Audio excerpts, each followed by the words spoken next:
Il est chez Cindy. Okay. Alors on y va. En vérité, moi aujourd'hui, on va d'abord, la vérité, la première question que moi je voulais vous poser, c'est est-ce que ce Rosh Hashanah, il a été un peu différent? Est-ce que vous avez pu réfléchir à Carpet et à etc.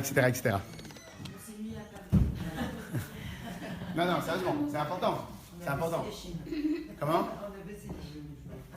Non. Est-ce que c'était un peu différent? Non, c'est pas pour vous. Moi, j'ai pas le mot carpet. Le mot carpet, il est resté là. C'est pour ça que des fois on est obligé de dire des mots un peu comme ça. Comme ça reste dans la tête, ça reste ancré comme ça. C'est les... Je sais pas, le tapis d'Aladin. Moi, j'ai pensé à carpet. Tapis d'Aladin, ça aussi c'était pas mal. C'est aussi une autre option. Non? Hein? C'était différent. Pourquoi? Parce qu'en vérité, alors maintenant on va attaquer sur Kippour. Et dans le même principe, Rabbi Shlomo. Alors, dans le même principe, Kippour, ça va être la même histoire. La semaine dernière, on a travaillé sur Rosh Hashanah et on avait dit qu'il était impossible d'être présent à Rosh Hashanah. Si maintenant on ne fait pas ce qu'il faut faire à Rosh Hashanah, de la même manière, on va avoir le même problème à Kippour. Donc, si à Kippour, on ne comprend pas ce qui se passe, là aussi, c'est comme si, vous imaginez, c'est comme si que maintenant vous êtes invité à une soirée où tout le monde doit être habillé en blanc, on ne vous prévient pas, vous êtes habillé en rouge. Vous vous sentez mal. Pourquoi vous vous sentez mal? Pourquoi vous êtes bien arrivé, bien habillé? Non, mais cet exemple-là aussi, il est important. Vous êtes arrivé bien habillé, vous êtes arrivé à l'heure, vous êtes arrivé avec un cadeau, vous êtes arrivé respectueusement, etc. Mais comme en fin de compte, vous êtes out, vous êtes... Oui, non, et le pire, c'est quand, après plus tard, ils vont se parler de la soirée. Vous connaissez madame Léa? Ah bon, c'est qui Léa? Celle qui était en rouge. Celle qui était en rouge. N'importe ou pas. Vous connaissez ça, c'est un classique. Celle qui était en rouge au mariage. Ou celle qui... C'est un classique. Alors, ce qui est important, c'est qu'au moins, on va se rappeler de vous. Ça, c'est sûr. Mais en vérité, pourquoi maintenant? Parce que là aussi, c'est le même problème. On est arrivé dans un endroit et complètement pas habillé pour l'endroit. On est arrivé dans un endroit, on est arrivé dans une fête et complètement déconnecté du sujet de la fête. Et donc, de la même manière, on va voir Yom Kippour ici. Vous avez pas parlé du jeûne Bon, alors, si vous voulez, avec grand plaisir, je vais parler tout à l'heure. J'ai fait le jeûne, je savais pas pourquoi. Alors, avec grand plaisir. Vous me le rappelez, Guidalia, c'est un Guidalia, on va le répéter après. Ok? Je sais pas pourquoi, alors, c'est comme si la tenue rouge, je suis dans le jeûne. Allez, essayez. Alors excusez-nous, c'est à cause de moi. Alors, on va aller chercher un autre tailleur pour faire les habits. Alors, on y va. Alors, donc, maintenant, Kippour, ça va être la même chose. D'après vous, c'est quoi Kippour? Alors, tout le monde sait, Kippour, c'est le jour du grand pardon. Ok? Mais il n'y a pas une question que vous êtes sûrement posée, et j'en suis sûr que n'importe quelle personne se pose, à tel point que les gens ils vont se la poser, c'est que voir si on n'a pas la bonne réponse, on passe à côté encore une fois de la plaque à Yom Kippour. C'est quoi la question? Moi je vais vous poser la question. Si déjà un homme normal, il ne se fait pas avoir 2 fois, une fois tu peux l'avoir, mais 2 fois tu ne peux pas l'avoir. Et un homme intelligent, à plus forte raison. À Kadosh Baruch Hu, pas à plus forte raison. Tous les ans, on lui demande pardon et il nous pardonne tout ce qu'on a fait pendant l'année. Et on lui dit, on fait des chouvas, etc., et il pardonne. Et tous les ans, il pardonne. Pendant combien de temps? Jusqu'à 120 ans, on va vivre. Jusqu'à 120 ans, pendant 120 années, il va pardonner. Une question qui se pose, mais comment il fait? Tous les ans, il se fait avoir. Ça, c'est une première question. Deuxième question. Alors, vous connaissez tous la marloquette, la discussion qu'il y a dans la Mishnah au sujet de Yom Kippour. Alors, la discussion, elle est la suivante. Quelle est la force de Yom Kippour? Réponse. Écoutez bien la force de Yom Kippour, et grâce à cela, on va comprendre mieux la première question. C'est Itsumo Shel Yom Kippour. Ça écrit mal. Mechaper. Ouais, si ça vous dérange pas. Je ne sais même pas si bon. Je ne sais même pas où sont les miens. J'en avais plusieurs. Itsumo shel Yom Kippour mechaper. En vérité, Itsumo shel Yom Kippour mechaper. Je pense que c'est ici.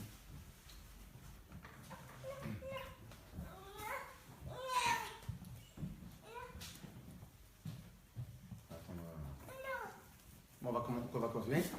La traduction.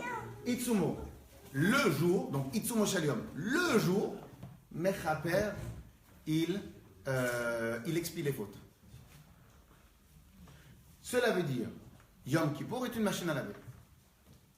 Encore mieux. Alors maintenant, elle a marloquette. Il y a une différence entre Rabbi Yehuda, en vérité c'est avec un He, mais des fois on a peur de Yehuda, c'est le seul nom qui a toutes les lettres du nom d'Hachem. Yud après He, Vav après He, etc. Et donc pour ne pas se tromper, pour ne pas, des fois on peut marquer le nom d'Hachem, donc des fois on l'écrit avec un Aleph, mais en vérité la vraie écriture c'est avec un He. Rabbi Yehuda et Chachamim. Voilà, attention, vraiment aujourd'hui, c'est pas ça. Ah, c'est bon.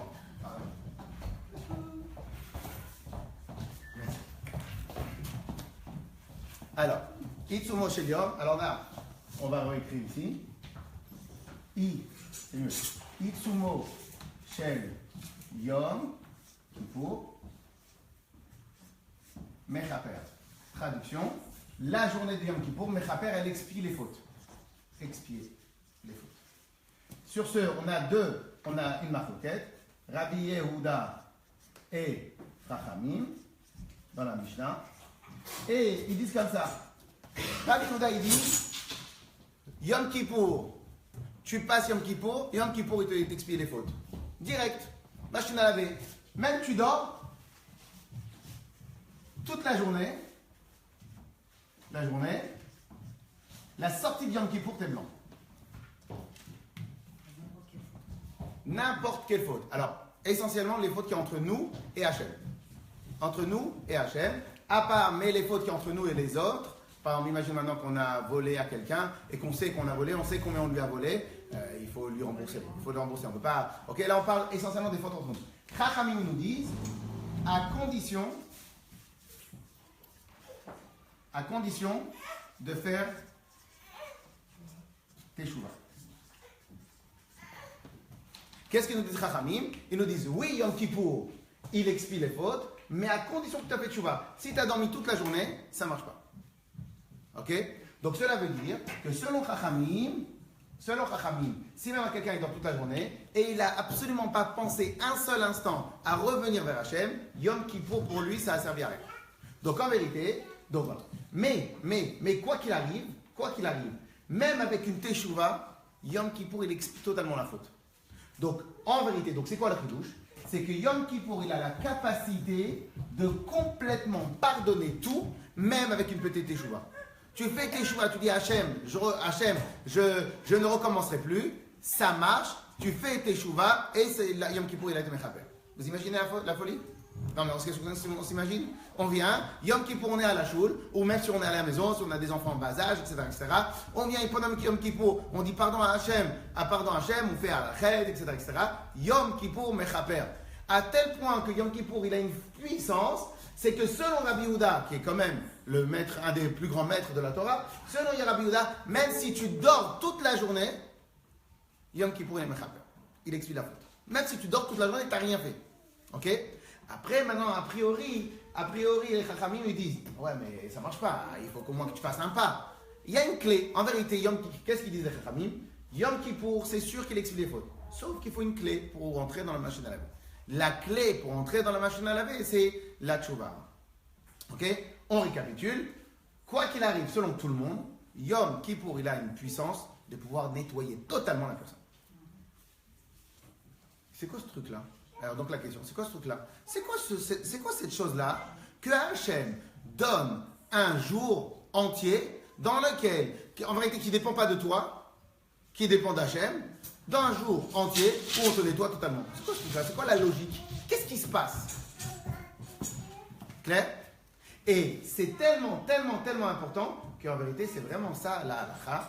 Akadosh Baruch Hu, il est Mechaper, il expie les fautes de tous les ministres d'Israël. On sort du Yom Kippour, on est blanc. C'est beau ou pas? Donc cela veut dire que si à partir du Yom Kippour, quelqu'un il se tient à carreau, c'est un tzaddik Gabou. C'est un tzaddik parfait.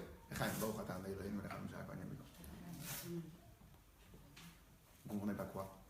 On se fait pas on se jugeait, mais on se jugeait après le pardon.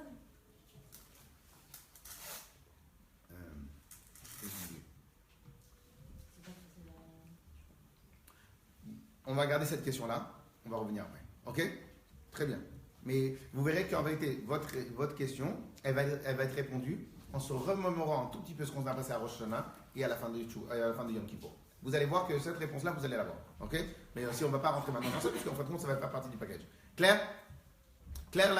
Et donc, en fin de compte, la question essentielle, et une question que normalement tout le monde est censé se poser, mais c'est quoi ce truc-là qu'à Yom Kippour? Et si vous regardez bien, dans aucune religion, ils ont osé faire ça. Dans aucune religion, ça existe. Qu'en vérité, la religion, le Dieu, il vient, il dit, voilà, Yom Kippour, je vous nettoie. Mais c'est quoi ce nom? Ça veut rien dire. Deux dernières questions. Vous savez très bien ce que nous, on a étudié ensemble depuis longtemps, Chassidoute. La Chassidoute, et hier encore, j'ai expliqué bien, touche pas mon lundi, j'ai expliqué le principe. La Chassidoute, malgré que c'est de la Kabbale, ça reste presque une science.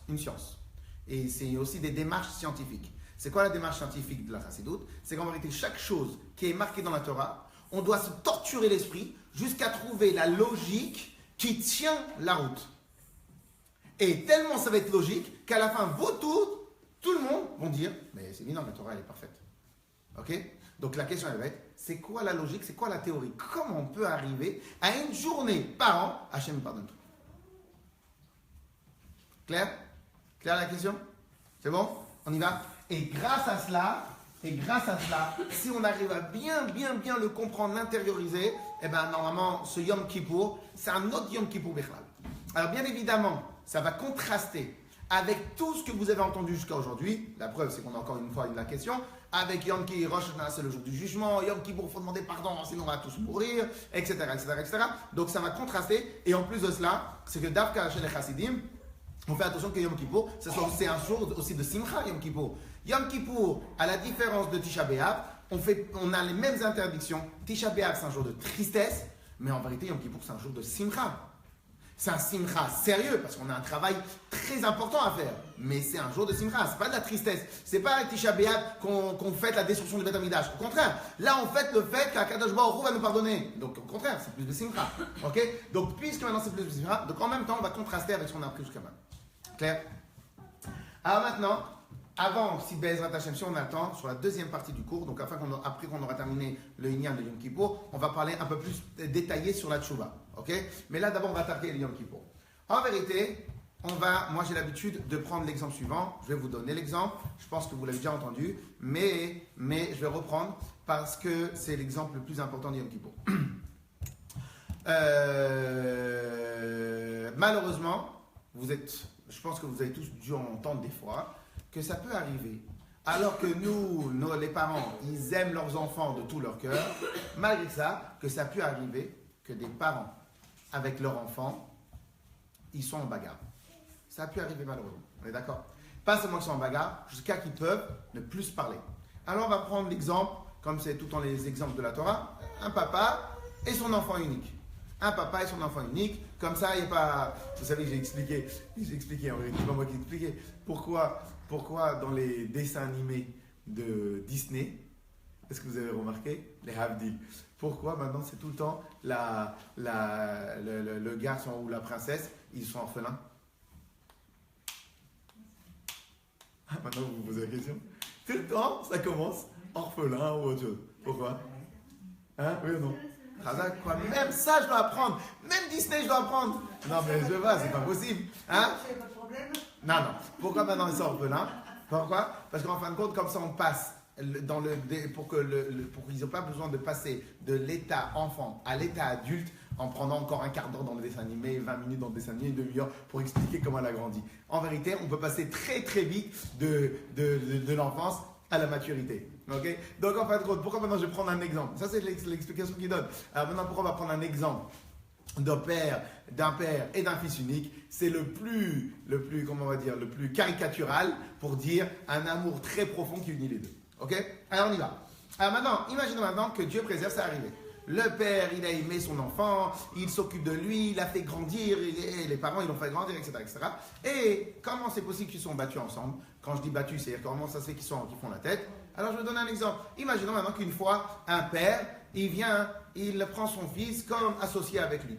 Et à la fin, sur la société, ils ont commencé à avoir des divergences d'opinion. Ils ne sont plus tellement d'accord comment on va gérer, etc., etc. Et petit à petit, une scission, elle se forme. L'un, il a ses équipes, une rue, et à la fin, même les repas de famille, ils ne peuvent plus les faire ensemble, même se voir dans les bar mitzvahs, ils ne peuvent plus se faire ensemble. Et malheureusement, ça a existé, ça existe, etc., etc. Et vient tous les amis, alors l'exemple est important, madame, l'exemple est important. Tous les amis du père, ils disent, mais mon cher Reuben, tu l'aimes 100% ton fils, il va lui parler, mais jamais de la vie, regardez qu'est-ce qu'il a fait. Tous les amis, ils viennent, ils lui expliquent à 2000% qu'il a tort, et lui, il trouve les réponses à tout le monde pour dire non, j'ai raison. Clair jusqu'à là, l'exemple? Viens, ils vont voir le fils, mais va voir ton père, mais comment c'est possible, etc., etc.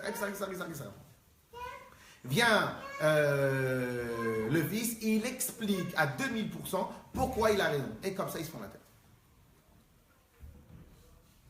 Vient un jour, alors allez-nous, Dieu préserve, bien que c'est un exemple, vient un jour, le fils, il a un accident très grave, etc., et c'est extrêmement grave, il est à l'hôpital. Il vient, il n'en peut plus. Il sait que le seul sur lequel il peut compter, c'est son père. Il vient, il prend le téléphone tout tremblant et il crie « Papa, au secours !» Ok? Mais de tout son cœur. La condition, c'est que ça doit de tout son cœur. Parce qu'un papa et des parents, ils savent exactement évaluer sur le degré de la voix et sur l'intonité, l'intensité. Ils savent exactement ce que ça veut dire. Il faut que ça soit de tout son cœur. Si maintenant, l'enfant, il a crié de tout son cœur, papa au secours. Question, en combien chrono, le papa, il prend son manteau, il prend sa veste et il fonce à l'hôpital? Combien de temps? Instantané. C'est-à-dire, il vient, il entend, il vient, il se pose pas de questions, il prend sa veste, il prend son chose et il va à l'hôpital. J'ai une question à vous poser, mais il est fou. Il est passé où sa tête? Elle est passée où sa tête? Elle est passée où sa tête? 3 ans qu'ils ne se parlent pas. 3 ans, 5 ans qu'ils ne se parlent pas. Les conseillers du père, ils l'ont embrouillé. Et lui, il a répondu comme ça. Et Polytechnique, il a répondu tout comme ça. Il a tout expliqué pourquoi maintenant il avait raison. L'enfant, il a expliqué à tous les conseillers pourquoi il avait raison. Il lui a dit, papa, au secours. Et en un instant, il a tout oublié. Il est fou. Et tous les conseillers de l'enfant, ils vont se moquer de l'enfant. Tous les conseillers du père, ils vont se moquer du père. Et en un instant, les 4000 pages de la thèse papa contre fils, ils ont été déchirés, brûlés et jetés instantanément. Macaron. La réponse, vous la connaissez sûrement, la réponse, elle est toute simple. Alors, qu'est-ce qui se passe? Alors maintenant, on va donner d'abord la réponse, après, attention, on va essayer d'avoir un truc plus profondément. Eh bien, la réponse, elle est simple. Il y a 2 personnalités. Chacun, il a plusieurs dédoublements de personnalité. Alors, moi, j'ai l'habitude de dire, et ça, c'est très important aussi pour l'éducation, j'ai l'habitude de dire la chose suivante. En vérité, nous, on ne voit pas à combien, nous, en tant que parents, on est rarement des parents. Alors, je ne vous parle même pas mari et femme, je ne vous parle même pas, juste parents, combien de fois dans la journée on est des parents? Si on y est 2 minutes des parents, on est infirmière, on est contrôleuse d'hygiène, on est cuisinière, femme de ménage, hein? Banquier, on est coach, on est instituteur, on est on est gendarme, on est juge de paix, juge d'instruction, on est service, voilà, on est service d'hygiène, on est 2 milliards de choses. Et combien de fois par jour, combien de microsecondes par jour, on est maman qui disons à un enfant, je t'aime, t'es important pour moi, etc. Combien? Malheureusement, très compliqué. Pourquoi? Alors, bien évidemment, là, j'ai caricaturé, parce que Tachles, c'est pas vrai. Tout ce qu'on fait, c'est parce qu'on est des parents. Mais en vérité, mais la partie parent, elle est tellement cachée qu'à la fin, il peut y avoir des histoires. On est d'accord? Alors maintenant, qu'est-ce qui se passe? Comment c'est possible d'en arriver là? Parce qu'en vérité, on a des casquettes. On est obligé de les mettre, ces casquettes-là. On est obligé de mettre les casquettes des dents, lavage des dents, service d'hygiène, service dentiste. On est obligé de mettre les choses. On est obligé de faire on est obligé, parce que c'est comme ça le igname. Et combien de fois on est parents? Très rare. Alors maintenant, moi, dans la caricature, j'ai pris deux adultes, un papa qui est un adulte et un enfant qui est devenu adulte. Ceux-là, combien de casquettes ils ont? Automatiquement, ils ont des casquettes. Pourquoi maintenant j'ai dit société? Ils étaient associés. Parce qu'en vérité, en disant associés, qu'est-ce qui se passe? Lui, il a toutes ses obligations, il a 2 milliards d'obligations, et lui, il a aussi 2 milliards d'obligations. Petit à petit, qu'est-ce qui se passe? Je vais vous donner la logique. Ce que je viens de vous dire ce que je vais vous dire maintenant comme logique, ça marche dans tous les domaines, et à la fin, on va voir. Qu'est-ce qui se passe? Pendant ces 4 années, lui, il a complètement oublié que c'était un papa. C'est fini. Lui, il a oublié que c'était un fils. Dans leur relation, ils n'ont plus parlé à ce niveau-là, papa et fils. Ils ont parlé au niveau associé 1, associé 2. Donc, service d'hygiène, service de truc, la même chose. Ils ont parlé associé 1 contre associé 2. Stratégie 1, stratégie 2. Et donc, par rapport à leurs responsabilités, ils ont 2 milliards de fronts, de bagarres entre eux. Et plus ils parlent, plus ils s'éloignent. Plus ils ne sont pas d'accord, plus ils s'éloignent. Lui, il va dans ce sens-là, l'autre, il va dans l'autre sens, etc., etc. Jusqu'à tel point qu'ils sont à des milliards de kilomètres l'un de l'autre. Pourquoi ils sont à des milliards de kilomètres? Parce qu'en vérité, ils ont une tête. Lui, c'est un adulte. Ne oubliez que c'est son fils, c'est un adulte. Ça peut arriver, malheureusement, que 2 associés ne sont pas d'accord. Malheureusement, bien que la source de la bracha, c'est le shalom. Des fois, les gens, ils sont tellement bêtes de casser le shalom, et en cassant le shalom, ils cassent tout le reste. Ok? Mais bon, ça c'est une autre paracha. Viens, qu'est-ce qui se passe? Les 2 associés. Pourquoi? Parce que le papa, mais là quand il parle à son fils, il parle en tant qu'associé. Et en fin de compte, la casquette associée, elle a pris totalement le pas, elle a consumé leur vraie personnalité, qui est la personnalité de papa et enfant. On continue. Alors comment ça a marché l'histoire? Donc petit à petit, alors maintenant les conseillers, qu'est-ce qu'ils ont fait les conseillers? Les conseillers, quand pendant 5 ans ils ont dit mais c'est ton fils, mais écoute bien, qu'est-ce qu'il a dit, nanana. C'était quoi leur discours? Leur discours c'était pour essayer de régler les problèmes ici. Il faut qu'on réponde, qu'on explique, faut truc. Et les conseillers du fils, la même chose. Ils essayent de redresser là-bas pour que chacun y retourne. Et ça ne marche pas. Pourquoi? Parce que vous n'avez pas affaire avec des enfants, vous n'avez pas affaire avec des idiots, vous avez affaire avec des gens intelligents. Et que chacun, il a ses notes, chacun a ses revendications, chacun il a ses plans, chacun il a sa logique. Très très important, là l'exemple, il est très important. Viens,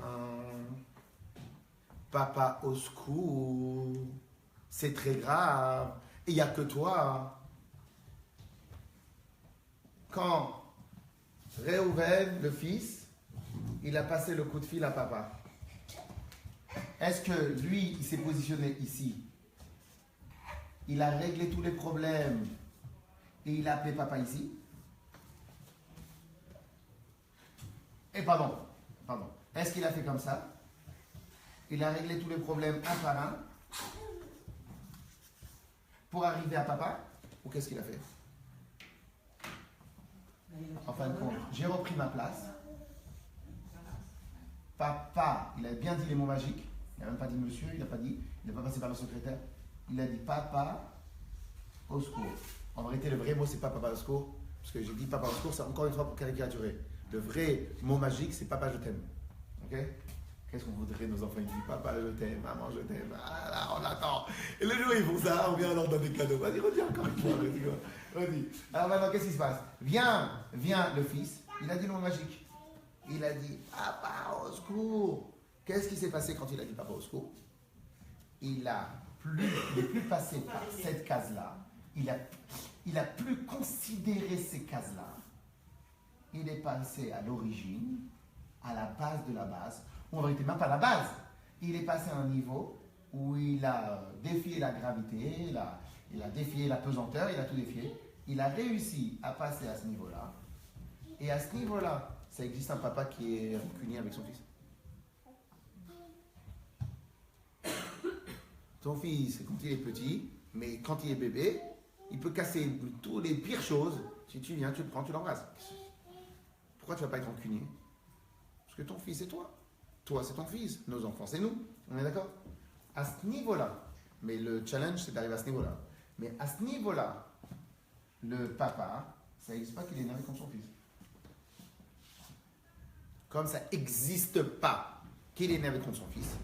Donc, automatiquement, il a totalement pardonné à son fils. Ah, mais comment instantanément? Ah, maintenant, la dernière question. Comment le instantané, il existe? Comment instantanément? Pourquoi le mot instantané? Pourquoi il n'est pas passé par cela? Ça, c'est une question que je vais vous poser, je vais vous répondre. Pourquoi maintenant, c'est instantané? Ça aurait dû prendre au moins 10 minutes. Pourquoi le terme instantané? Pourquoi instantané? C'est l'instantané. Oui, mais le instantané, il est fort. Hein. Je vous parle instantané. Je sais pas moi, quand quelqu'un il tombe, il réfléchit pas, il vient, il se met les mains pour se protéger. Comment on est arrivé à l'instantané? Vous savez c'est quoi l'instantané? C'est énorme. 4 ans de guerre. Instantanément. Comment on est arrivé à l'instantané? Comment on arrive de 4 ans de guerre? L'instantané, il est fort. Je ne sais pas si vous mesurez le mot du instantané. L'instantané. Comment on est arrivé de 4 ans de guerre à l'instantané? Alors, madame. Ah oui, mais c'est instantané. Vous avez dû faire un chidor avec votre mari pour arriver à l'amour. Donc en fin de compte, c'est pas instantané. Comment on arrive à cet instantané? Bon, mais on avait déjà expliqué dans la show, mais bon, on va pas rentrer. Mais comment on arrive au terme instantané? Comment on arrive à l'instant? Pourquoi maintenant il n'y a pas eu au moins 5 minutes qu'ils réfléchissent? Ah, bien évidemment, la condition elle est que le fils, il dit le vrai papa au secours. Hein. Si c'est un mytho, c'est un mytho. Hein. Mais s'il dit comment le instantané? Comment l'instantané, il va nettoyer absolument les 50 guerres et les 10 millions d'euros de pertes? Instantané. Le terme instantané. Tout le reste, c'est trop terre à terre, je veux dire, c'est trop... Non, c'est l'amour, enfin, oui, ça revient à l'amour. Parce que vous croyez vraiment qu'ici c'est un lien d'amour? Excusez-moi, vous croyez vraiment qu'ici c'est un lien d'amour? Hein? Parce que vous ne vous rappelez pas d'un show, mais bon, c'est pas grave. C'est pour ça qu'il faut tout le temps réviser. Vous croyez vraiment qu'ici c'est un lien d'amour? Vous croyez vraiment qu'ici c'est l'amour ici? On va revenir sur cette dernière question, on va revenir. Mais vous croyez vraiment qu'ici c'est l'amour? Alors je vais répondre d'abord à la première question. Comment l'instantané? Et après je vais répondre au Inyan de choses. Je ne sais pas si vous voyez bien les gens. Ok. D'abord je vais répondre à l'instantané et après je vais répondre sur est-ce que c'est de l'amour ou pas. Je vais vous dire pourquoi c'est instantané. Vous savez pourquoi? Alors ça aussi ce que je vais dire là, je le dis dans des mots simples, mais c'est un grand principe, un très grand principe. C'est une règle absolue. Réponse. Toutes les bagarres, elles existent en dessous de ce niveau. Toutes ces bagarres existent en dessous de ce niveau-là. Dans ces casquettes-là. Casquettes adultes.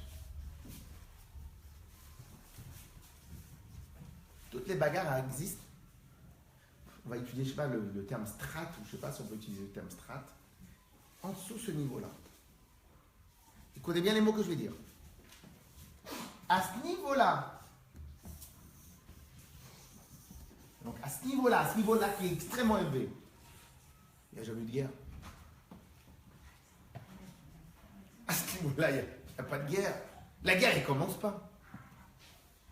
Tout ce que toi, tu peux avoir comme revendication, comme énervement, comme colère, vis-à-vis de ta mère, ton père, tes enfants, n'importe quoi, tout ça, c'est quand tu veux leur apprendre l'autonomie. Sous la casquette autonomie, c'est mal comporté. Donc tout ça, c'est dans la casquette indépendant, autonomie, individuelle, adulte, etc. Dans ces casquettes-là, oui, il peut y avoir de la marloquette. À ce niveau-là, écoutez bien les mots, c'est très important. À ce niveau-là, la dispute n'existait pas. J'insiste, hein, j'espère que tout le monde a compris. À ce niveau-là, la dispute n'existe pas. Quand toi, tu t'es énervé contre ton associé, en vérité, tu t'es énervé contre monsieur Intel, qui est étranger. Ce qui aurait pu arriver avec n'importe quel autre associé. Ok? Lorsque, donc à ce niveau-là, je sais pas moi, à ce strat, à cette vision, à cette facette de toi, la bagarre peut exister. Là, pour arriver à mettre le shalom, il faut aller voir un juge, il faut aller voir définir. Très bien. Mais au niveau de père-fils, la bagarre n'existe pas. J'ai déjà vu un vrai papa qui s'énerve contre son fils. De la même manière que moi, je ne peux pas énerver contre un bébé, son enfant, même un enfant un peu plus grand. De la même manière, il n'y a pas de changement d'âge. Même à 90 ans, c'est son fils. Donc, à ce niveau-là, pourquoi c'est instantané?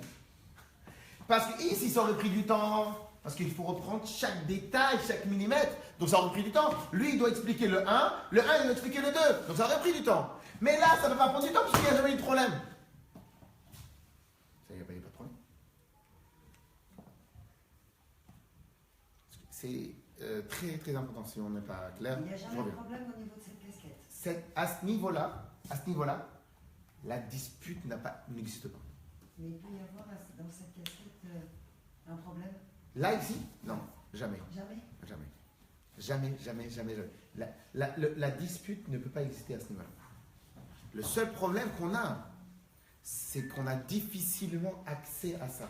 Un bébé, quand il est tout bébé, qui prend ses parents dans les bras, ok, il arrive facilement. Mais dès qu'on commence à grandir, on cherche, en vérité, nous les parents, on souhaite quoi de nos enfants? L'autonomie.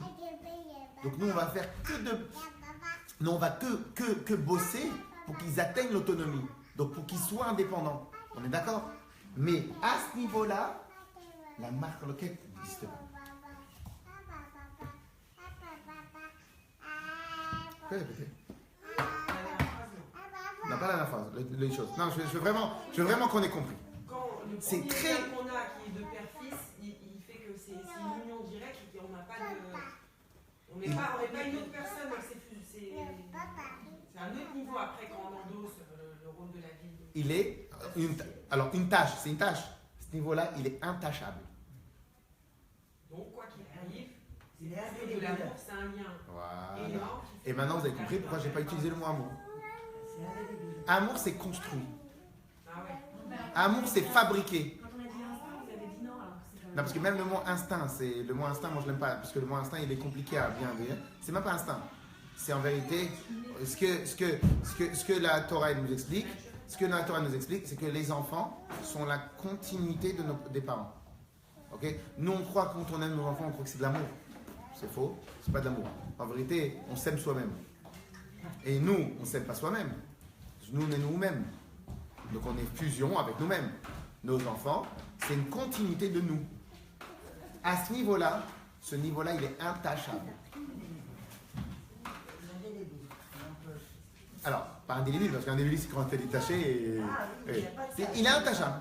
Il est intâchable. À ce niveau-là, ça n'existe pas un père qui retient rancune vis-à-vis de son enfant. Le problème, c'est quoi le problème? Le problème, c'est que si lui, il n'avait pas eu d'accident, jamais il aurait appelé au secours son père. C'est ça le problème. Vous voyez ce que je veux dire? C'est ça le problème. Le problème, c'est que si maintenant, celui-là, il n'avait pas eu un problème, il n'aurait jamais réussi. S'il n'avait pas été brisé, s'il n'avait pas été cassé, si maintenant dans sa tête à lui, il n'était pas redevenu un tout petit bébé qui était comme ça, qu'il avait besoin de son père, il n'aurait jamais dit papa au secours. La seule raison pourquoi il a réussi à dire papa au secours, c'est parce qu'il est en difficulté. Et donc, dans notre cas, nous, Yom Kippour, c'est parce qu'on est en difficulté. Dans notre cas, nous, c'est autre chose. Mais parce que, mais sinon, il est difficile d'atteindre ce niveau-là.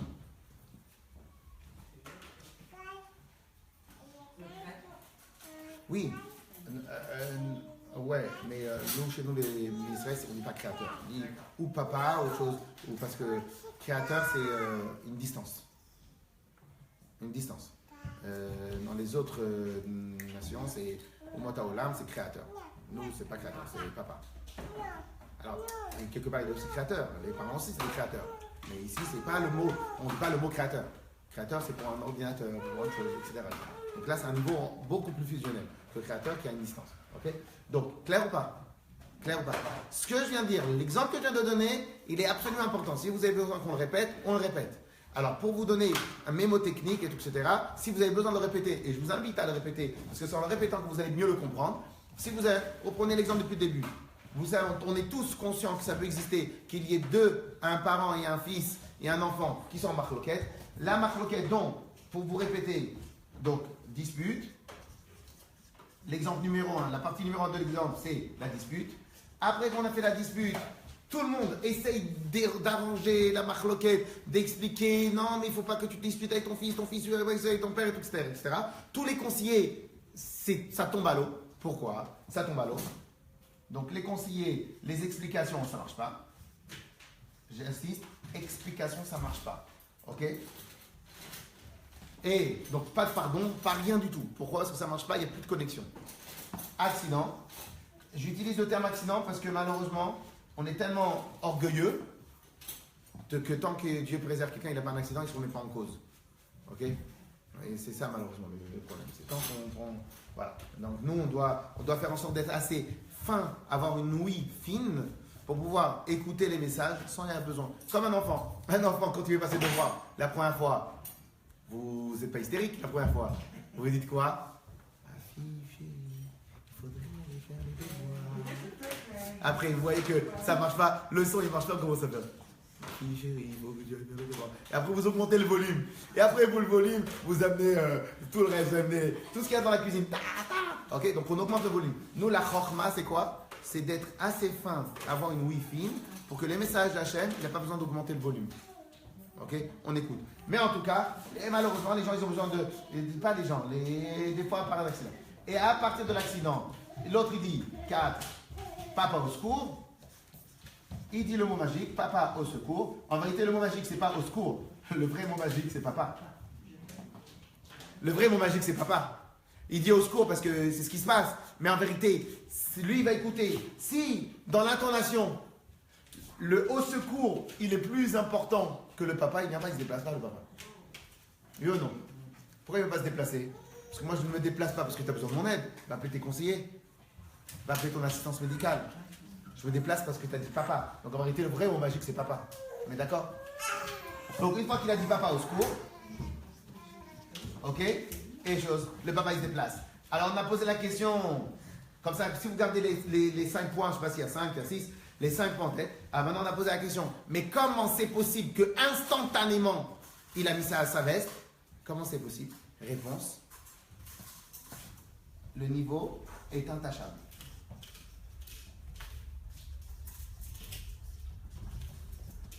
Le niveau est intouchable. Comme il est intouchable, instantanément. Pas d'accord? Non, non. Ça dépend pas des personnes. Ça dépend pas des personnes. Ça dépend de l'intensité du mot papa. Parce qu'on n'y arrive pas, on n'y arrive pas. Les adultes, on n'y arrive pas. Ce qui est normal hein, qu'on n'y arrive pas. Pourquoi c'est normal? Parce que toute notre vie, on a voulu être autonome. Quand on a 50 ans et qu'on a notre situation, qu'on a nos propres enfants, etc., je vais crier papa. Comme des fois, comme Shlomo HaMelech il nous a dit que Tov Shachen Karov Me'ach Rachok. mieux un voisin proche, un bon voisin proche, qu'un frère éloigné. Pourquoi? Parce que des fois, tu as tellement d'atomes crochus avec ton voisin proche qu'il va plus te sortir de galère que ton frère, que tu le vois malheureusement de temps en temps parce qu'il longe les routes, je sais pas où. Ok? Donc en fin de compte, Tov, Shachen Karov, mais Arachok. Mais quoi qu'il arrive, le lien père-fils, c'est un lien énormissime. C'est même pas un lien, c'est une chose. À ce niveau-là, c'est intouchable. Là maintenant, vous allez comprendre comment, à Yom Kippour, à Kadosh Baruch Hu, le Mechaper, il explique toutes les fautes. Pourquoi? Comment c'est possible? Alors écoutez bien, parce qu'à Yom Kippour, Hachem, je ne sais pas exactement comment il se débrouille, mais Hachem, essentiellement, va rechercher la casquette papa, et nous, on doit aller chercher la casquette enfant.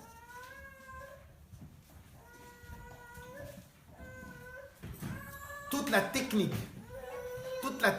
de Kippour, c'est papa au secours, papa je t'aime, et c'est même pas ni le je t'aime, ni le au secours, c'est le papa très fort. Toute la technique de Kippour, c'est le papa très fort. Une fois qu'on a fait papa très fort, à ce niveau-là, il n'y a jamais eu de problème. Donc, c'est mon fils.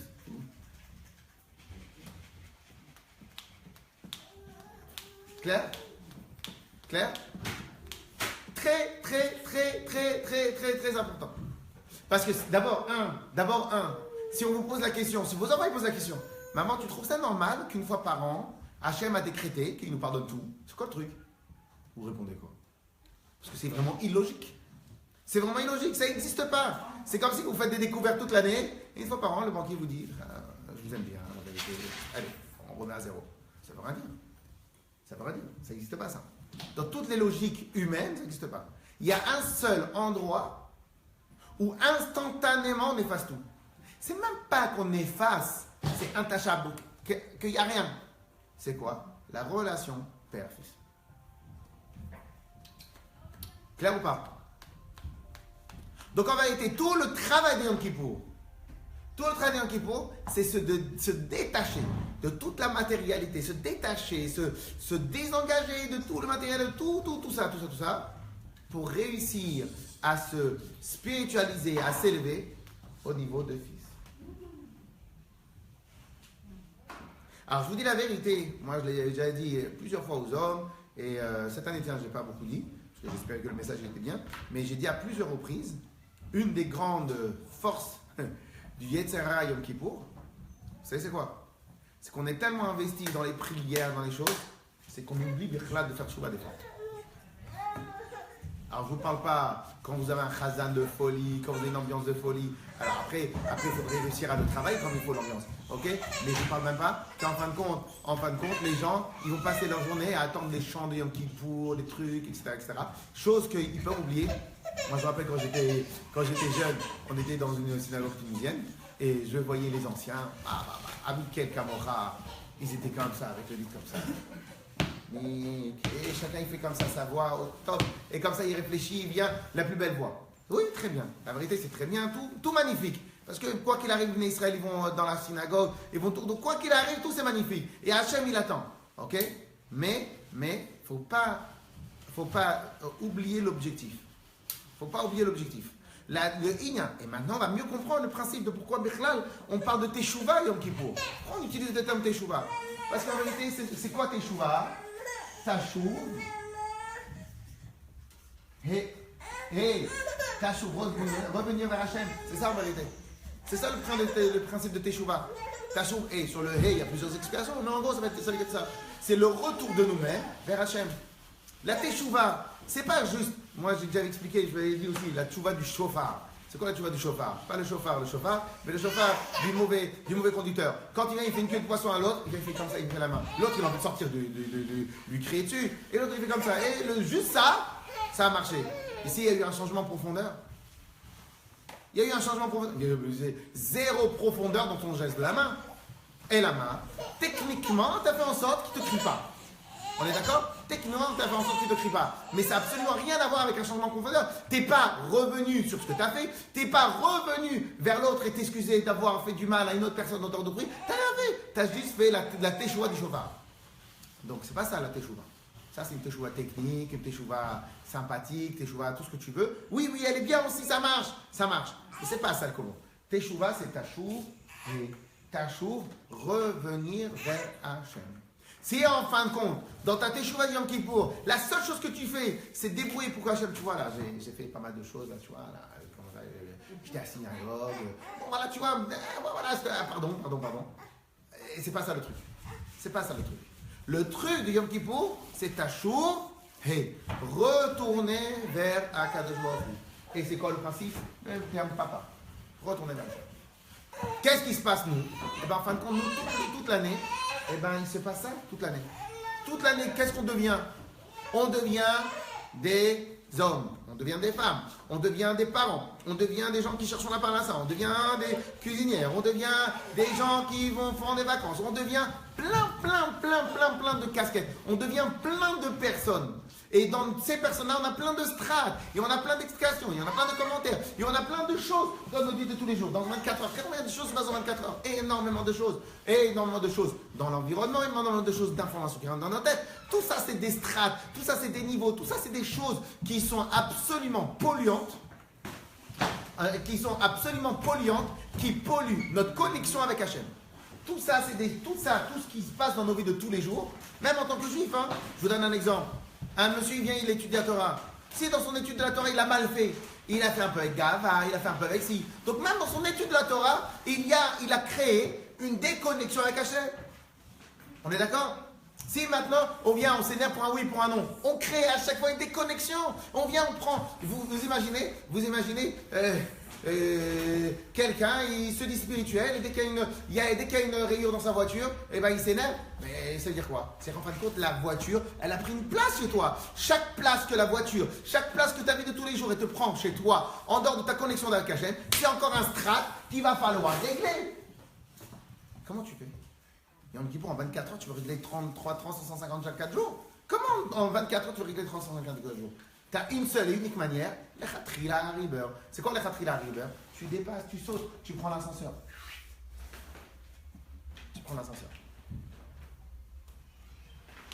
Et nous, dans notre vie.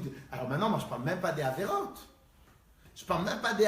Que les Avérotes, je préserve, c'est sûr et certain qu'ils nous fabriquent un écran de fumée entre nous et Hachem, un écran tout court. Ok? Donc je ne parle même pas de ça. Donc c'est évident que tout ça, comment tu vas régler en 24 heures tout ça? Oui, bien sûr, on fait Al-Khet. Mais l'ADN du Al-Khet, et vous savez très bien c'est quoi la différence entre le corps général et l'ADN. Le corps général, il cache l'ADN, mais si vous réfléchissez bien, dans n'importe quel endroit de notre corps, on a le même ADN. Donc l'essence même, le vrai substance de la Teshuvah de Yom Kippour, c'est pas pardonne-moi d'avoir fait la faute. La substance à l'intérieur de cette phrase-là, c'est quoi? C'est papa. La substance de tous nos millimètres qu'on va passer, de tous nos instants de Yom Kippour, la substance de chaque moment de Kippour, c'est papa.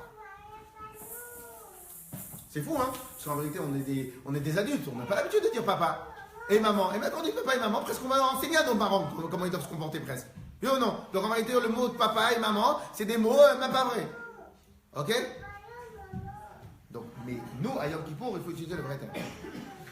Quand tu accèdes à ce niveau-là, étant donné que ce niveau-là, il est intachable, comme il est intachable, donc le pardon, il est instantané.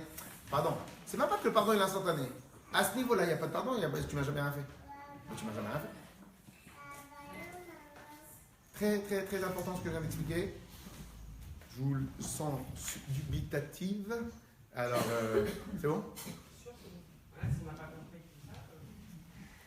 Claire? Ah maintenant.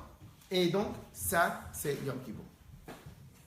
Donc, peut-être qu'on pourrait dire, Rosh Hashanah, il y a eu un mouvement de soumission, carpet, on avait dit, un mouvement de soumission. Donc, peut-être il y a, à Rosh Hashanah, on est vraiment écrasé, voire on n'existe plus. Donc, c'est un mouvement de bitoul, d'annulation. Là, ici, c'est peut-être un mouvement un peu plus lève-toi et bouge-toi. Dans le sens. Pas de soumission, dans le sens, on va vers Hachem, papa, je t'aime. Mais dans l'idée, on ne va pas dire c'est presque la même chose, c'est deux mouvements différents. L'un c'est Gvura, l'autre c'est Chesed, peu importe, on va voir. Donc l'un c'est soumission, l'autre c'est se lever, mais le mouvement c'est le même, presque le même. C'est quoi le mouvement le même?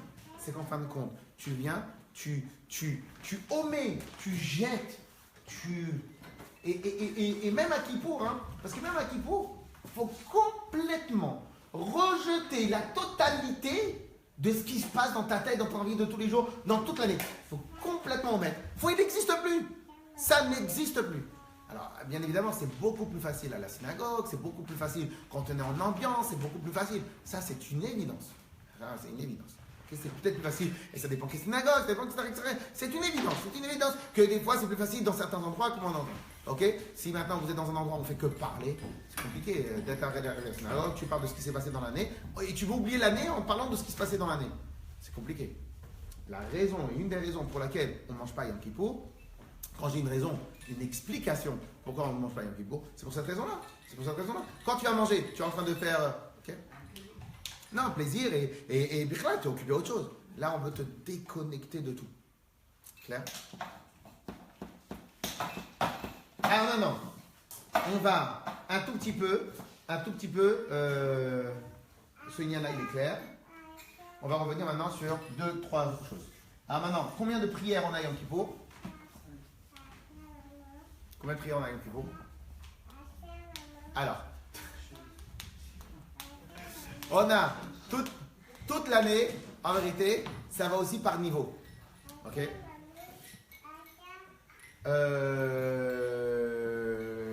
Alors, toute l'année, on a 3 prières.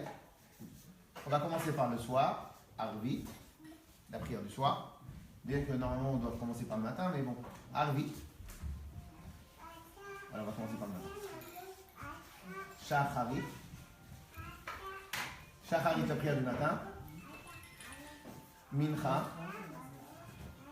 Et Arvit. Parce que ce qui est marrant, c'est que une fois, il a été posé la question, comment ça se fait que dans la Torah, tout commence par la nuit? Et non. Alors pourquoi maintenant dans la vie d'un juif, ça commence le jour?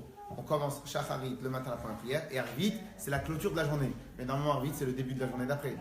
Alors parce qu'en vérité, les prières, la réponse, elle a été donnée, parce que les prières, elles sont à la place des sacrifices.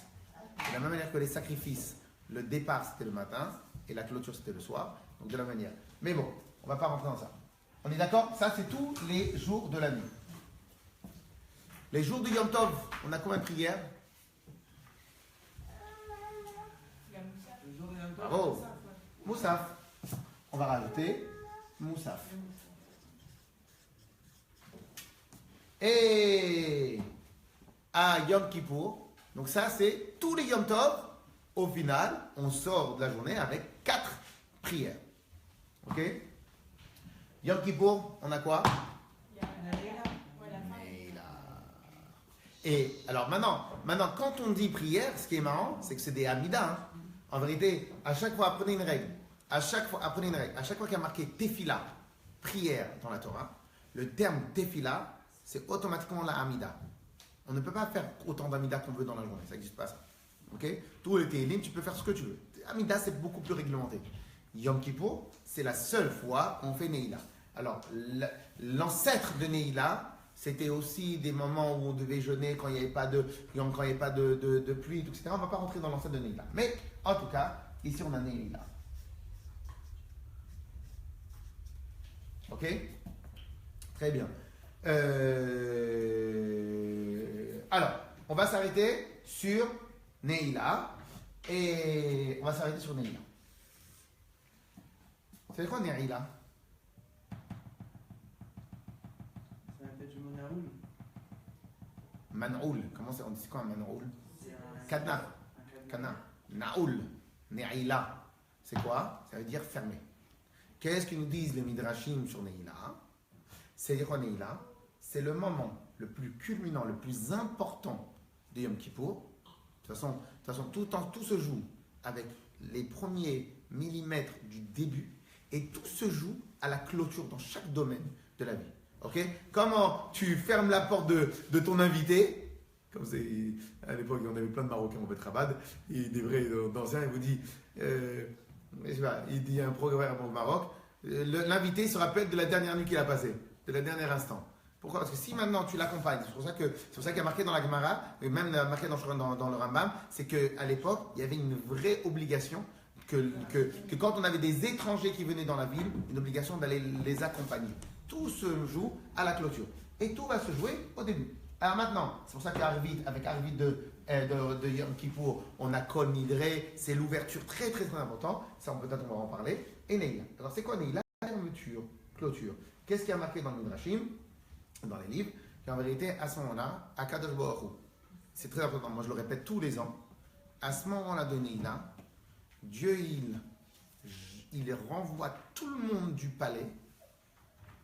Il envoie tout le monde du palais. Alors, il y a l'explication qu'Hachem, il clôture le livre. Ça aide. Mais ce n'est pas l'explication qu'on donne. Neila, toutes les explications sont bien. Neila, Dieu, il renvoie tout le monde du palais. Il renvoie les anges, il renvoie les ministres, il renvoie les greffiers, il renvoie les structures, il renvoie absolument tout le monde. Et il dit, fermez les portes, je veux rester avec mes enfants. Alors, à tous les moments, je pleure quand je dis ça. Alors, et il dit, je veux rester avec mes enfants. Il ferme tout. Il ferme tout. Neila, c'est il renvoie tout le monde. Il renvoie tout le monde. Mais c'est quoi ce midrash-là? Qu'est-ce que ça veut dire, ce truc-là? Il vient, il renvoie tout, il ferme tout, il dit, je veux rester avec mes enfants. Ça veut rien dire? Ben si, ça veut tout dire. Puisque c'est la clôture, le point culminant. Donc on est censé retrouver dans Neila l'essence et la substance de Kippour. Puisque la substance de Kippour, c'est fils et papa. Donc c'est normal qu'à Neila, le papa, il veut se voir qu'avec ses enfants. Pourquoi c'est la clôture? À ce niveau-là, il n'y a plus rien qui existe sur Terre. Il n'y a plus rien. Fini. Il n'y a plus rien qui existe. On oublie qu'on n'a pas mangé, on oublie demain, on oublie hier, on oublie la voiture, on oublie tout. On oublie absolument tout. Il n'y a qu'un seul mot qui doit sortir, déguisé, caché dans nos phrases, c'est papa. Déjà pendant tout le Yom Kippour, mais à ce moment-là, tout le monde debout, tout le monde se renforce, tout le monde se chauffe, et à ce moment-là, il n'y a plus d'excuses possibles, il n'y a plus d'excuses possibles. Et ça, c'est le terme Neila. Alors maintenant, je vais terminer avec encore une autre comparaison. Est-ce que vous vous rappelez, je ne sais pas si vous allez vous rappeler, mais je vais quand même vous poser la question, est-ce que vous vous rappelez combien on a de niveaux dans la Neshama? C'est pour ça que peut-être il va falloir de temps en temps qu'on fasse des bonnes révisions. Combien de niveaux dans la Neshama? Comment? Non.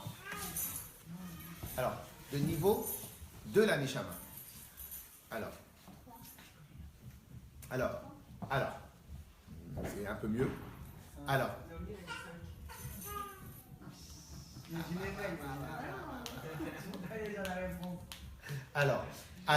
en vérité, on ne parle pas, parce que quand vous avez dit les 7, peut-être vous parlez de Chesed, Gvura, Tiferet, Netzach, Od Yesod Malchut. Ça, c'est les 7 traits de caractère. On en a encore 3, Chochma, Bina et Da'at. Un petit clin d'œil pour notre ami, et que ça, c'est les rachetés de Chabad. Chochma, Bina, Da'at. Oui, je sais, mais c'est pas grave. C'est en vlan comme ça.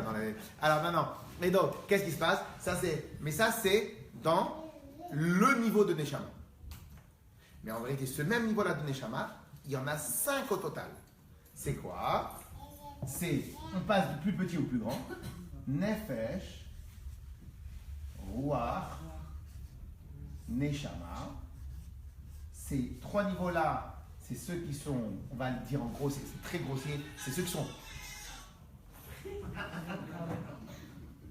On était en plein élévation spirituelle, vous nous avez... non. Et donc, Nefesh, Ruach, Neshama, grossièrement, on dit comme ça, c'est ceux qui se trouvent dans le corps. ne faut pas le comprendre comme ça, mais on va. Okay, c'est dans le carpet, c'est pour se rappeler. Alors, ça se trouve dans le corps. Dans notre corps. Dans le corps. Ok. Après, on a un niveau qui est un peu plus superficiel, un peu plus élevé que juste notre corps. C'est ce qu'on appelle Chaya. C'est pour ça que les enfants qui s'appellent Chaya, ils sont excités. Ok. Et c'est presque signé. Alors, ok. Chaya, c'est le niveau, le 5e niveau qui est aussi très très très élevé. Et après, on a le niveau le plus élevé de la Neshama. C'est lequel? Je laisse le nom au cabane. C'est Yechida. Yechida. C'est le niveau Yechida qui est le niveau le plus élevé de la Neshama. Très souvent, les gens, quand ils ne savent pas exactement expliquer ce terme-là de Yechida, c'est quoi Yechida? Les gens ils vont dire, très souvent ils vont expliquer, c'est l'étincelle divine. Là encore c'est grossier parce que ça ne veut pas dire, c'est pas comme ça qu'on explique dans la Chassidut, mais c'est pas grave, l'étincelle divine. Pourquoi ils disent le terme étincelle divine? Parce qu'ils veulent dire que c'est le niveau qui est divin, c'est le niveau tout particulier. Alors ils n'ont pas totalement tort, ils ont raison sauf qu'il faut mieux expliquer. Et en fin de compte c'est quoi Yechida? Ça vient du langage Yachid, pas dans le langage Yachid unique, mais dans le gage, dans le sens Achid. Achid, c'est quoi? Uni avec Hachem. Ce niveau-là, c'est le strat, papa, fils. Le niveau de Yechida, c'est marqué dans tous les livres de Kabbalah, de Chassidut en tout cas, que le niveau de Yechida, c'est le niveau qui est intouchable. C'est le niveau qui est intouchable. C'est quoi le niveau qui est intouchable? C'est un niveau, comme un père et un enfant. C'est le niveau où là-bas, tu peux faire Dieu préserve toute la avérote de la terre. Ce niveau-là, il reste totalement, tout le temps, 100% pur. On pourrait même aller un peu exagérer, on va essayer pas vraiment exagérer, on pourrait exagérer. Lorsque un Ben Israël, il essaye de faire tchouva, il veut revenir à la teshuva, c'est cette partie-là qui a commencé comme un volcan un peu à s'exciter, et elle a débordé, et elle a donné une petite secousse comme ça, tac, oh réveille-toi, etc., etc., etc., etc. Et ça a décalé sur Nef et Joar Nshama qu'il y a un sursaut de vouloir retourner vers Hachem. Et peut-être que maintenant, on pourra un peu mieux comprendre c'est quoi ce principe-là que les Juifs de Kippour, ils arrivent à Neila. Je dis quoi ça? Pourquoi ils vont arriver? D'abord, pourquoi ils viennent à Kippour? Pourquoi Bichlal ils viennent à Kippour, les gens? Tu fais pas toute l'année, qu'est-ce que tu fais à Kippour, toi, Bichlal? Ok. Et de plus, ils viennent à Neila, Makara. Alors, je vais vous le parler en mode spirituel, comme le rabbin l'explique, que nous, tout ce qui se passe sur terre provient de ce qui se passe spirituellement. Nous, on croit que c'est nous qui faisons les choses. C'est comment ça se passe là-haut, et comme il y a marqué dans la Gemara, comment ça se passe là-haut, en bas, on ressent ce qu'on aurait à faire. Là-haut, à ce moment-là, Hachem, lui, il ne fait pas défaut, lui. Hachem, il est parfait. Donc, c'est exactement ce qu'il a à faire à Yom Kippour. À Kadosh Baruch, on se rappelle de papa, très fort. Parce que peut-être heureusement qu'il y a des tzadikim qui savent le faire le travail. Et donc, il se rappelle très fort du terme papa. À ce moment-là, comme un aimant, quand il y a le papa qui dégage énormément d'amour, l'enfant, automatiquement, il se sent bien. L'enfant, automatiquement, il est attiré comme un aimant. Comme à ce moment-là, Akadosh Baruch Hu révèle l'unité qu'il a avec les Bnei Israël, donc il révèle ce niveau-là. Donc à Neila, tu as tous les Juifs qui arrivent. Qu'est-ce que tu viens, toi? Qu'est-ce que tu viens ici? J'adore quand j'en ai 2, 3, 4, 5 qui arrivent vraiment à la fin. Et alors je les charrie, mais en fin de compte, ils ne peuvent pas faire autrement. Ils peuvent faire autrement. Mais venez réfléchir, pourquoi ils ne viennent pas Shabbat? C'est noyé. Alors, pourquoi ils ne viennent pas Shabbat? Pourquoi ils ne viennent pas Sukkot? Alors, ce qui est marrant de voir, c'est que ces mêmes gens-là, ils viennent aussi à Simchat Torah. Mais ça sera pour le shiur sur Simchat Torah. Mais pourquoi ils ne viennent pas? Pourquoi ils ne viennent pas? Pourquoi tout d'un coup, ils arrivent, Pourquoi? Très grotte. Et pourquoi ils font comme ça? Pourquoi? Parce qu'en vérité, ils ne peuvent pas faire autrement. Il y a le niveau d'Hachem de Yechida qui les attire comme un aimant. Et c'est pour cela que les Ne'ila, là où le Midrash, il nous dit que Hachem il ferme toutes les portes, il dit je veux voir que mes enfants il oublie absolument tout. Il dégage absolument tout. Pourquoi on dit ça, Neila? Parce qu'en vérité, c'est ça la de Neila. Neila, c'est l'unité. Déjà, tout Yom Kippour, c'est l'unité. C'est la révélation de la casquette papa-fils. Et donc, tout Neila, c'est quoi? C'est en vérité lorsque le point culminant, lorsque Akadosh Baruch Hu et ses enfants sont ensemble.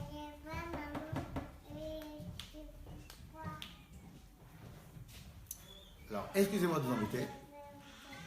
Je répète. Ça, c'est Kippour. Kippour, c'est ça.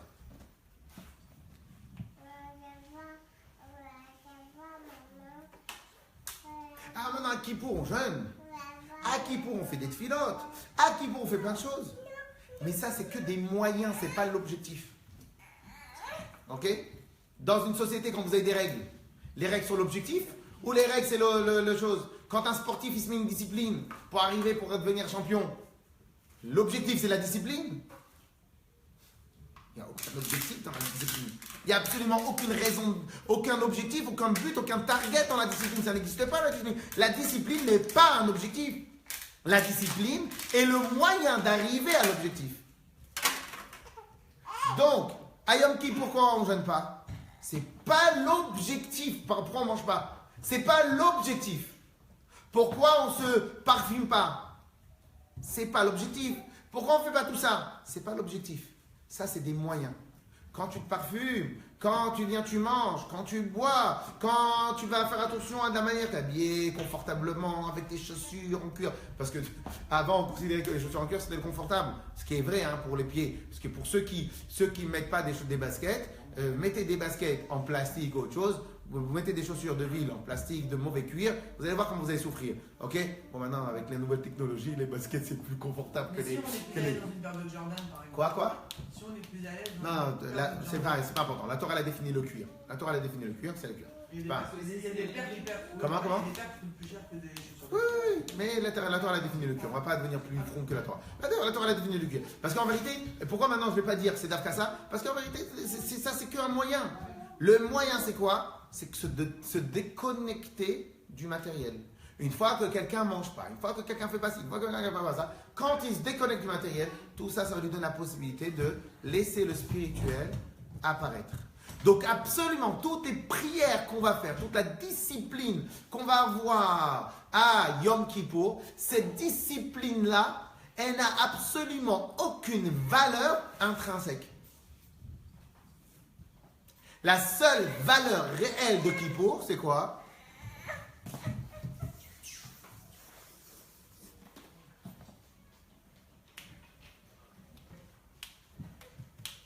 Claire?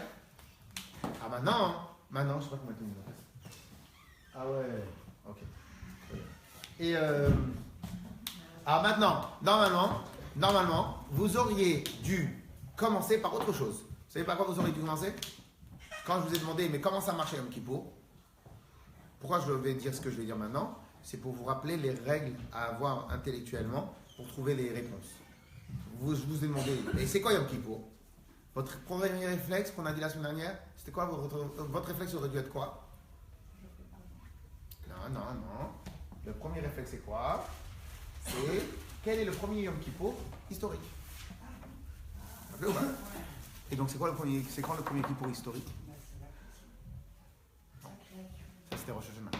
La semaine dernière, vous nous avez dit la sortie du désert. Maintenant, le jour où il y a la sortie du désert, vous revenez sur la création. Shabbat, le Shabbat, non? Ça, c'était pour Rosh Hashanah. Yom Kippour, c'est quand? Hein?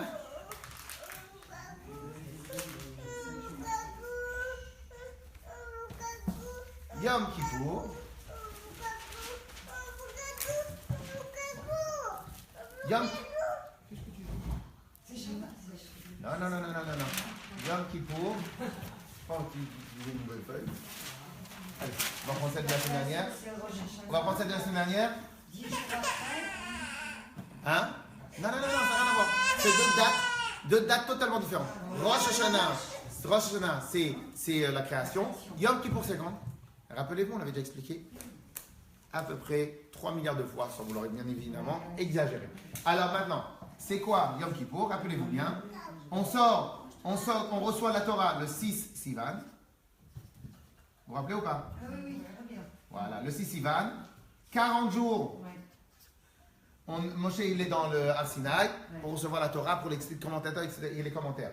Bien les ministres, Dieu préserve, qu'est-ce qu'ils font? Ils font une grosse bêtise. On va le faire parce que comme c'est la veille de Yom Kippour, on aime trop nous Hachem, on va l'appeler VO. Ok? Ça fait. Alors, donc, les Bnei Israël, ils font des choses qu'il ne faut pas faire. Vient Hachem énervé, les Bnei Israël, on va. Moshe Rabbeinu, il remonte encore une fois, et ça c'était le 17 Tammuz. Les tables de la loi ont été cassées, etc. Moshe Rabbeinu, il reste un jour, 2 jours, il règle le problème, il remonte pour demander le pardon, encore 40 jours. Ok? Très bien. Il arrive un peu avant la fin un peu avant Elul, le 28, le 29 Av, Hachem lui a dit ok, je pardonne. C'est Eder, magnifique, merci Hachem. Rappelez-vous ce qu'on avait dit, mais imaginez maintenant que vous étiez associé avec Reuven et qu'il y a eu des histoires. Ok, très bien. Reuven, il dit pardon. Vous refaites une autre société avec lui? Et pourtant vous avez accepté son pardon? Non. Réponse. C'est pas un vrai pardon que vous avez eu. Vous avez donné? Non. Parce que le pardon n'est un pardon réel et profond que si tu recommences une autre histoire avec lui. Si tu ne recommences pas une autre histoire avec lui, il n'y a pas de pardon. C'est style, ok, je ne vais pas m'énerver, je ne vais pas t'envoyer la police, mais ne me parle plus. Ça, c'est pas le vrai pardon. Le vrai pardon, c'est un vrai pardon. Quand est-ce que tu es sûr et certain qu'il t'a donné un vrai pardon? C'est lorsqu'il a refait une nouvelle société avec toi. Je vais vous raconter juste une petite histoire sur ce Inyana, très rapide. Il y avait une histoire, je ne me rappelle plus tous les noms, bien évidemment, mais l'histoire c'est comme ça. Il y avait un rave qui avait quelqu'un, un secrétaire ou une personne, etc. etc. Le rave, il avait reçu une somme d'argent. La somme d'argent, elle disparaît. Et le seul qui est rentré, c'était son secrétaire, son bras droit ou n'importe qui, etc. Il vient. Tu n'aurais pas vu l'argent? Tu n'as pas touché. Mais a priori, c'était la seule et unique possibilité que ça soit lui. L'argent. Bon, excuse-moi, je ne crois pas ce que tu me dis. Elle a une minimité, ce qu'on commence, jusqu'à qu'il est repoussé de la synagogue, du Beth Midrash, des Inyanim, et jusqu'à que presque tout le monde dit c'est un voleur. Au bout de quelques années, le rabbi refait un peu la maison, les Inyanim, les choses de bureau. Il voit l'enveloppe. Toutes les années, qu'est-ce que j'ai fait? Très bien. Il est sans dire qu'il veut aller tout de suite lui demander pardon. Mais il est un peu intelligent, le rave. D'abord, il n'a pas été très intelligent à la base, mais après, il a fait le choix. Il a été un peu intelligent. Ok? Il s'est dit, mais si je lui demande pardon, ça va pas rétablir sa notoriété. Comment je vais faire? Il faut que je répare ce que j'ai fait. J'ai la solution. Il a une fille et un fils. On va les marier ensemble. Pourquoi? Si maintenant je marie avec lui, c'est qu'en fin de compte, voilà. Et quand je vais raconter l'histoire, tout le monde a sa notoriété, elle va revenir. Donc en fin de compte, un pardon où il n'y a pas de renouveau derrière, un pardon où il n'y a pas de mouvement conjoint, c'est pas un pardon. Et là, on était où? Là, on était Hachem nous pardonne. Ok? Et après, ça ne veut pas dire que toute notre vie, on va rester connecté. Yo, non.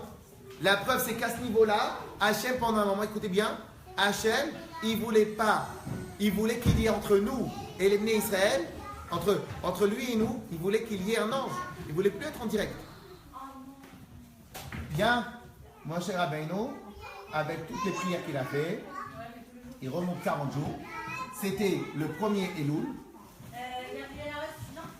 Et là, 40 jours, il obtient les secondes tables de la loi. C'est quoi les secondes tables de la loi? La nouvelle Ketouba entre le Ram Israël et les Bnei Israël, entre Akadosh Baruch Hu et le Ram Israël. Et là, la nouvelle Ketouba, elle fait quoi? Elle vient et dit voilà, maintenant on retourne ensemble, on retravaille ensemble, on est ensemble, etc. Si vous prenez le premier Elul, 40 jours plus tard, c'est quoi? Premier Elul plus 40 jours, ça nous donne quoi? 30 jours, Rosh Hashanah. Rosh Hashanah, c'est le premier Tishri. Kippour, c'est le 10 Tishri. Ça nous fait 40 jours. Fin des 40 jours, c'est quand? Le 10 Tishri. Yom Kippour. Et donc Yom Kippour est la preuve qu'Akadosh Baruch Hu, quelque part, est intimement lié à Obné Israël. Et que cette liaison-là qu'il a avec l'Obné Israël, bien évidemment, heureusement que ça ne dépend pas de nous, parce que sinon on serait loin, ça dépend d'Abraham, Yitzhak, Yaakov, du Messirot Nefesh d'Abraham, du Messirot Nefesh de Yitzhak, de tout ce que nos maîtres, nos ancêtres ils ont fait. Et en fin de compte, c'est ça le principe. Donc normalement, la première réflexion que vous aurez dû aller faire, c'est aller chercher c'est quand le premier Yom Kippour. Ok? Ça, on laisse ça de côté, ça c'était pour l'historique. Mais Yom Kippour, on reste avec ça. Vous voulez prendre une photo de ce super dessin, vous prendrez. En tout cas, ça c'est Yom Kippour. Yes? Yom Kippour, il y a un seul mouvement à l'intérieur de nos prières. Il y a une seule ADN à l'intérieur de nos prières, c'est quoi? Le seul ADN, c'est quoi? C'est aller chercher dans chaque mot de la prière, Papa.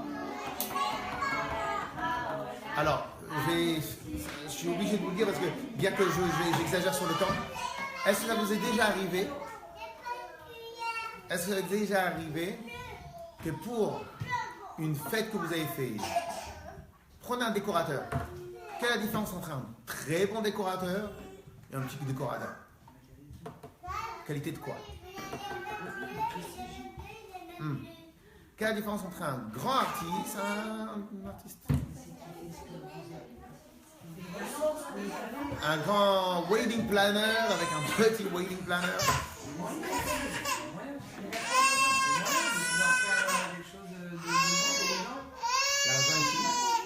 L'argent ici, je ne pense pas qu'elle rentre en compte. C'est quelqu'un qui arrive du 1, de l'étape 1 à l'étape 1000, de garder le même thème, le même sujet, le même mouvement, la même ambiance, le même truc, la même chose. Dans tout, on retrouve le même point. Si vous prenez une marque d'habits hyper classe et ils vous prennent comme mannequin ou comme égérie ou n'importe qui, un gars de rock'n'roll qui est absolument une classe. Vous comprenez pas ce que je dis? Qu'est-ce qu'ils vont chercher à faire? Non, allez, Naomi. Qu'est-ce qu'ils vont chercher à faire? Qu'est-ce qu'ils cherchent à faire les gens des attachés de presse, les gens qui réfléchissent à ça? Qui on va trouver qui va rentrer absolument comme un gant dans le thème, dans le mouvement, dans le prestige, dans les choses, dans le truc, etc. La vraie force, et c'est ça où on voit c'est quoi un grand artiste, c'est quelqu'un qui arrive à garder la même substance à chaque pas qu'il fait. À chaque millimètre qu'il avance, il garde la même substance. Nous, notre problème à nous, ça va être quoi? Notre problème à nous, ça va être quoi? Dans Yom Kippour, réussir à garder du début de Yom Kippour jusqu'à la fin de Yom Kippour un seul mot qui revient, papa. Clair? Ça, c'est l'objectif de Yom Kippour. Et un Yom Kippour comme ça, à part toute la puissance qu'on va récupérer pour toute l'année, ça c'est une chose. Et à part ça, Akadosh Baruch Hu, il vient, il ouvre toutes les portes, on se connecte pour absolument toutes les portes. Quand on avait dit tout à l'heure l'histoire de se juger ou pas, là aussi c'est un moyen. L'histoire d'être jugé, c'est un moyen. Parce que là, quand à Rosh Hashanah Hashem on dit qu'il nous juge, c'est un moyen, c'est pas l'objectif. C'est étant donné que je suis en train de vérifier si maintenant vous voyez, vous valez le coup. Donc qu'est-ce qui se passe? Si maintenant je veux racheter une société, je vois si elle vaut le coup, eh bien je vais commencer à faire un audit. Donc le jugement de la société, ce n'est pas tant de faire le jugement de la société, c'est pour voir maintenant est-ce que moi je vaux le coup ou pas. Si maintenant la société elle a fait des mauvais comptes, mais il va à la rencontre des gens de la société qui font la société et tous ils ont pris conscience qu'ils ont besoin de se changer totalement, même si la société elle va mal, quoi qu'il arrive, le gars il va racheter la société. Pourquoi? Mais pourtant la société donne des mauvais résultats.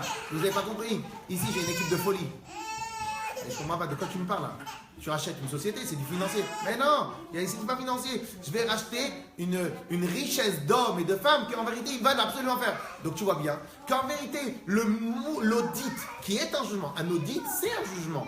L'audit en lui-même, il a plusieurs strates, il a plusieurs niveaux, il a plusieurs facettes, il a plusieurs endroits sur lesquels il y a plusieurs parties du cadre.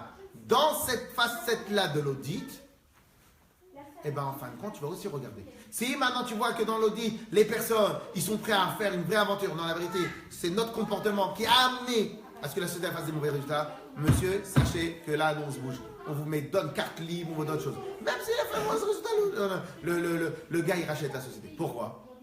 Parce qu'en vérité, le but, c'est pas le jugement. Et c'est ça que je vous réponds. Le but, c'est pas le jugement. Le but, dans ce coup-là, c'est la soumission.